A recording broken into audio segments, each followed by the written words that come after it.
ওয়ালাইকুম। আজকে আমি নিয়ে এসেছি চতুর্থ শ্রেণীর পৃষ্ঠা নং 54, যেমন আন্তর্জাতিক পদ্ধতিতে ভাগ।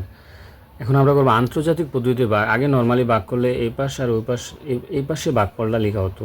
এখন আন্তর্জাতিক পদ্ধতিতে উপরে ভাগফল লেখা হয়। যেমন 7 দ্বারা প্রথমে আমি 8কে ভাগ দেবো। যেমন 7 দ্বারা আমি যদি 8কে ভাগ দিই তাহলে একবার যাবে, 2বার দিলে 7 দুগুণে 14 হয়, বাট এখানে আছে 8, তার মানে 7 ওকে 7। এখন এই 8-এর থেকে 7 চলে গেলে থাকে 1। তো এখানে আবার এই 1 আমি নামে নিয়ে আসি। যেমন 7 দ্বারা 11কে ভাগ দিই, তাও একবার যায়, 7 ওকে 7। তো এখন আমি এই এক যেহেতু উপরে ছোট সংখ্যা নিচে বড় সংখ্যা, তাহলে উপরে ছোট সংখ্যা থাকলে 1 থাকলে আমি 11 ধরবো। তো 11 থেকে 7 বাদ দিলে হয় 4, হাতে থাকে 1, ওই 1 মিলে গেছে। এখন ওই উপরে 9 নামায় ফেলি।